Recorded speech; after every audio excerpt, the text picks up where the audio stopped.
Hey, Paul. Seems like I talked to you just a few minutes ago, our pregame pulse, and turns out the game kind of went the way we wanted. It took a little while though. Man, that first half was dreadful, wasn't it?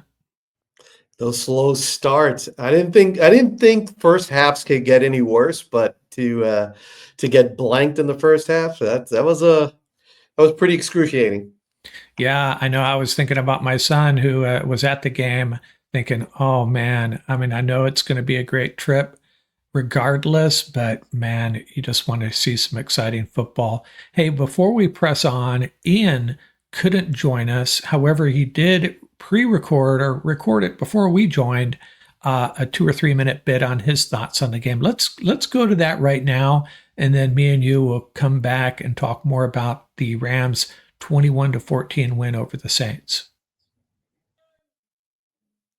Rams Up Nation, welcome back to another post-game reaction. Here I am by myself at the moment, doing a quick one as I had some family matters to attend to. I'm sure Mark and Paul will share their fantastic thoughts very shortly, if they haven't already. In this game, man, oh man. I mean, talk about nail biter, talk about frustration on the offensive side of the football. Yet again, the Rams offense continues to just look like crap in that first quarter and beyond. And for them to get shut out, and it had been, I forgot how many years that the broadcast has showed. I mean, absolutely terrible. There's no excuse for a Matthew Stafford led offense with Cooper Cup, Puka Nakua, the Rams O line as a whole, all them together. No way that should happen. But they turned it around and got it done. Now, is it still good football overall? Absolutely not. And there needs to be more diversity in the playbook for this thing to get turned around, for this team to win a playoff game or even win the West for any Rams fans who are hopeful of those outcomes being a possibility this season. Now, we did see more reverses. We did see better execution overall. And I do understand the point of people saying, hey, execute the plays, they should work. But we could say the same thing about a Pop Warner team executing basic youth football plays. If they execute it, it should work. But I think Coach McVay has not done a good job setting up this team for success with diverse play calling. More running back screens, didn't see much of that. Didn't see any tight end screens. Didn't see any jet sweeps. Barely saw any interesting run plays other than a couple reverses, which is wow, he finally called some reverses. So I say all that to say that we still have not seen the top of this Rams offense, the potential, the ceiling. We haven't seen it. We've seen the floor, we've seen some up and down moments, but for this team to win the West, they have to be better offensively. And thank God the defense showed up today and made some good plays. Now, yes, you can say no Rashid Shaheed, no Chris Olave. Tyrann Matthew got hurt late. Taysom Hill got hurt late. You can say they're missing starters on the old line, and all that is true. But the Rams defense did enough. Jared versus strip sack at the end saved the day. Now, is there concerns with the DB room? Darius Williams getting burned a bunch, not good. Obviously, big plays still being given up in this quarters coverage scheme that the Rams like to use, and still not good. But they did enough yet again for the Rams to win the game, and luckily the offense showed up when they needed to and got some points on the board. But I will say this about special teams. It's obvious that Joshua Carty is no longer in favor of Sean McVay based on his uh, situations to go for it instead of kicking points, which should be easy 3 points. And that's not good. Hopefully, we see that confidence in him, McVay, to Joshua Carty, our kicker, boost over time because he's going to be needed in some of these big games that are coming up against the NFC West that we hope to, claim the division. But I will say I do like Jordan Winnington returning kicks. I know he had that one that got held, had to come back, but he had that other explosive where he got to midfield pretty much and came back. So that's a positive. But overall, Rams did enough to get the win. Offense still needs tons of work, tons of coaching work, player work. Defense did enough, and I'm happy with that. But with that said, I'm out of here. I hope to hear your guys' reaction and comments. Like, subscribe, share this video, and I'm sure you'll hear shortly from Mark and Paul if you haven't already. Go Rams, baby. All right, so Paul, this second half though of the game was it's kind of what we'd hope to see from this football team. The offense was on fire, and in the second half, hey, they played really good football. They ran the ball like you guys have been begging for. A little bit of play action off of that. The big play to DeMarcus was off play action. And the defense, I mean, they weren't lights out by any stretch of the imagination, but it was certainly an improvement over the what we saw against the Eagles. Of course, the Saints and the Eagles are very different teams, but still, I was pretty happy. The dreadful offensive performance in the first half aside, I was pretty happy with how this team performed in the second half. Well, they got their ground game untracked a little bit. I mean, they finished Blake and Aaron Kyron finished up, I have 23 carries, 146. So that's a nice, healthy clip there. And that made a huge difference for the Rams. It got the offense rolling, got them some first downs, got New Orleans, their defense on the field. And they got to wear them down a little bit. So that made a huge difference. And the Rams are a very different team when they run the ball. There's no question about it. They're a very different team when they run the ball. You see everybody on the sideline. Even Coach McVay's fired up. And this is going to be the challenge for the rest of the way. You got so now it's a 0-0 season. Now they're at 500. They got 5 games remaining to win this division outright. Arizona lost today, so that helps a little. Seattle won today. And, obviously we're waiting for the Buffalo game. But, I mean, one thing that really stood out for me, once again, they gave up 100 yards to Kamara, but that's a negative. We'll talk about that at the round table. But offensively, I think this game, every game, win or lose, reveals something of how to beat a certain team, right? So apart from the New Orleans, and, they're obviously, not part of this conversation, but for the Rams. So their wide receivers facing man coverage, teams are literally daring them to throw the ball deep. For whatever reason, the Rams are struggling right now because their offense is out of sync a little bit, is taking advantage of that. I think more teams are going to try to do that. So, we have talked about the New Orleans and their very unique scheme that they run. They run a lot of cover 2-man. They run a lot of different looks, but they did emphasize the man coverage today. So that's something I'm curious when we go back and watch some of these plays, why they had struggled to get deep and get by the coverage. So that's going to be an important discussion when we have that at the round table. But I think more teams are going to do this. They're going to dare the Rams to throw it deep. Yeah, and it was interesting. Cup stats, which I don't show here because he didn't have much. I think he had 2 catches for 17 yards, something like that. But DeMarcus had 2 big catches. Tutu had contributed as well. I should have him on here, and I don't. And Christian Roseboom, and I noticed it, and then the announcers noticed it. And we were talking just last week about the Rams missing a veteran heart of this defense. And, I suggested maybe, that guy that they're missing is Ernest Jones, but man, Christian Roseboom really brought it in this game. And that was really nice to see. Yeah, the physicality, he was flying to the ball. The effort was there. It brings a different dynamic to this defense, which can get very flat at times. The coverage today was not great at times, but overall, and this is the bottom line. You have to compete for 60 minutes. You have to do whatever it takes to win, right? And that's what they did today. So that's a real positive. They did whatever it took to win this game. Was it flawless? No. Was it one of those pretty wins? Absolutely not. But we've been saying you got to learn how to win ugly first, and then you can get into that part of refinement when you start hitting on all cylinders. So, take the dub and work on the rest of the season. And, not to be overlooked, the Rams have at least 3, off the top of my head, 3 really tough road wins: Seattle, New England, and New Orleans. And you beat anybody on the road. That's significant. They just need to play better at home. Hey, you know what else I really liked? I think people notice this. Jordan Whittington is a very good kick returner. On the one that got called back, I'm not sure how much that hold had to do with things, but it still, he looked really good. And then he had a key play. As a matter of fact, let me share some of the key plays here um, that we key moments in this game. And Whittington's return after the Saints had tied it up, that was big. That was a really big play. And yeah, so if you take a look at what they have, Xavier Smith on the punt returns. Now you have Jay Witt on the kick returns.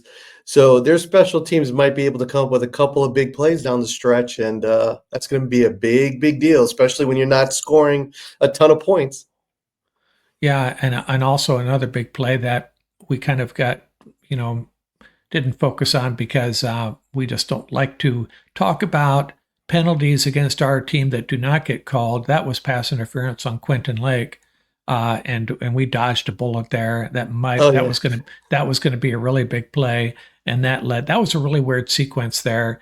What ensued after that, but it ended up with a missed field goal. So the Saints missed out on 7 points, and then they missed out on 3 points. But that was the 3 points was their own fault.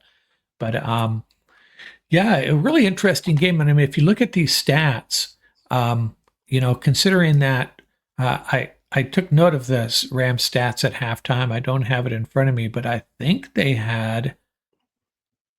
I mean, it was not pretty, but their second half they just put up drive after drive, really three really nice drives, right? So yeah, their offense finally got cooking. yeah. They were moving the ball. The running game got hot early, and then sort of they went away from it. They didn't. The Saints had a really well thought out game plan about, and Jonathan Vilma, who's one of my favorite announcers. Shout out to Vilma, who was born right here in New York City in Harlem, before they moved out to Florida. He brought up something that was really good. That was a really valid point. Is that the Saints were trying to shorten the game, and if you look at it, this is one of the few games I think, by my count, they had 54 plays. The Rams only ran 54 plays in total for the whole game. And if you take a look at that first quarter, I think they only had one drive in that first quarter. Yeah. Yeah, I'm looking at it now. I misspoke. The 4 yards, they had 4 yards in the first quarter. And then in the second quarter, they did have one decent drive. Yeah, it was not pretty. Yeah. Um, So the Saints, and I think a lot of teams are going to do that. They're going to play keep away and really try to keep this offense on the sideline and make the Ram defense prove that they can get off the field on third down. yeah, let me look at it here. Make sure I get this right. Yeah, they had the the 3 play drive in the first quarter. Saints had it the end, the rest of the first quarter. Yeah. And then they had 2 more possessions in the second quarter. One they turned it over on downs, and another one they punted. So they had a total of 89 yards on those 2 second quarter drives. Still pretty dismal production. And there was one point in that game, I don't know if you caught that. I've never seen Sean McVay that demonstrative, that outwardly angry at his offense on the sideline that one moment. And it was when the Rams were trying to go no huddle, I think. And I don't know what Yeah. happened, what he was upset about, but don't see that from him very often, that showing that kind of anger towards his players. But it was probably well deserved. I will say this. I like an angry McVay calling plays. So if you think back, even though it wasn't a great game, the last game when they scored early, he was cursing up a storm. He was like, heck yeah. I mean, he was using different words. And even when they closed out this game, you saw him, he was pumped up. He ran right down to Iron Kyron and was like shouting words of encouragement to him. I like when McVay's angry on the sideline. I really do. I think sometimes it helps him focus on the the physicality of his team, right, and how he needs to Yeah. sort of extend that onto the field. So, yeah, that was fun to watch. That was really fun to watch. But one thing we did talk about it before. Like now that Jay Witt's back, this wide receiver room's only going to get better. He could also bring a dimension of vertical speed. I think the Rams, I counted it only 3 times in this game. I texted you that one time when they did it on first down, when they did go 4 wide and spread the field a little bit. That's not a staple of their offense. They might just sprinkle it in just enough to keep defenses honest. But I think what you saw today is something down the stretch many teams are going to do, and that's dare the Rams to go deep. Yeah, and I think we'll get Tutu and DeMarcus involved in that. That'll be a big help. And Colby Parkinson had a catch. At least our tight ends got involved a little bit. And Colby had a nice block on Puku's TD, the little swing pass over there. Yeah, I so we love contribute. those wide receiver screens to Yeah. Puka Yakua. You see his his work after the catch is just wow. Is just a thing of beauty to watch. Yeah, and the defense on the defensive side of the ball, this is a really difficult quarterback to sack. You would think that's the case, but it is. As I mentioned in my pregame a couple days ago, he gets sacked less than once a game on average, and we're bringing some pressure, a little bit of pressure, but I think the guys were rallying to the ball. There is a few plays where Kamara and others slipped tackles, but for the most part, I think they tackled better and made the play at the end. Man, Jared Verse comes through. And I had a feeling this was going to come down to the very end. It seems like the Rams and Saints always have these games like this that, they're not typically not blowouts. They're really, shall I say, interesting games, right? Yeah, all the Rams games seem to come down to, well, except for one or two of them where they came out on the short end of it, but seem to have this one score sort of format, right? Come down to the end. Once again, they didn't, like you said, Derek Carr, he's got the lowest sack rate in the NFL. So, and for today, the Rams defense came up with 0 sacks, 0 takeaways. I mean, we've been talking about it all year. Omar Spates drops an INT that's literally gift wrapped. I mean, those are the ones, you can't keep doing that week to week to week. You have to cash those in. And I will say this, though. Did we all see Bone Crusher Braden running with the ball, looking like Jerome Bettis, putting that foot in the ground and finishing into the end zone? Yeah, I was enjoying that, but at the same time, I kind of knew I had a pretty strong feeling it wasn't going to hold up, but that was fun. So we might have a new running back 3. We might have a new RB3 on the team. Yeah, there you go. Yeah, he's an athlete, that's for sure. When he got inside the 10, he was not going to be denied, I could tell. Yeah, that was but beautiful. Overall, pretty good, pretty solid second half. Rams come away with a win. That's all you can really ask for. I know there's going to be some negative commentary on their first half performance, and so be it. But they keep their hopes alive, 6-6. Now they got a big challenge next week with the Bills. The Cardinals and Seahawks play next week. So could be, NFC West is going to be really interesting moving forward, because I think no matter what happens next week, the Rams won't be out of it, is what I would say. But I think we would like to see the Cardinals bounce back and win that one. And it's going to be a lot of fun. That's all we can know. We just want to be entertained, right? We want to be entertained, and we want to get to the dance, get to the playoffs. That's it. Hey, as a follow-up to our discussion this morning, I don't know exactly how I feel about this. I think it's a minimum. The least they could do. The NCAA, is the NCAA or Big Ten, I forget, is fining Michigan and Ohio State $100,000 apiece. I think maybe it should have been $101,000 fine for Michigan and $100,000 fine for Ohio State. And hey, you gotta love that. I mean, I never want to see a quarterback get hit. Trevor Lawrence getting hit today, and his boys rallied to his defense, didn't they? They did. Yeah, it was kind of cool.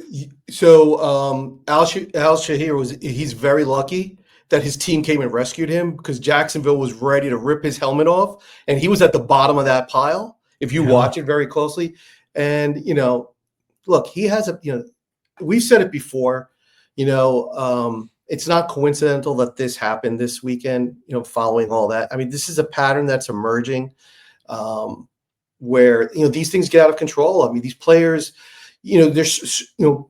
football is a game of controlled violence, and when certain players show you that they cannot control themselves, or they have impulse control issues, the NFL has to come down hard. I honestly, if the NFL does not suspend him for the rest of the season, or at minimum 3 games, I mean, they're going to lose a lot of credibility. Yeah, it's that fraternity thing we talked about. It there's nothing wrong with playing physical and tough, and Right. but you know these are guys whose careers are at stake here. He's going down. You know, touch him as you run by. That's all you got to do. And he took it to another level there. And I wonder how that is with his teammates. Wonder how his quarterback feels about that when he sees him do that. You know. Can't be good. So We'll trust, we'll trust that, the Texans, listen, D'Amico Ryans is a class act, no doubt about it, as a coach, and I'm sure he'll do the right thing. And, it's not just limited to them. I mean, we here at Rams Up, we have it in our own scenario, right? With the Demarcus Robinson playing this week, and you and I were talking about it. We didn't get a chance to talk about it at the roundtable, but just in closing, I mean, the Rams have a not so proud history when it comes to like DUIs and situations like that. And I'll go on record and saying it. I'm like really surprised that DeMarcus got the start today. yeah, yeah. You go back to the Leonard Little incident, all the way back to, and they took a lot of heat for how they handled Yeah, that. But Robert and Quinn also had one too when he was with the Rams. So, and then you've had a couple of other players as well that have had incidents, not necessarily DUIs, but have had incidents. So I was sort of surprised they went in that direction. But hopefully, look, the Rams have to handle it to what they have inside information that we don't.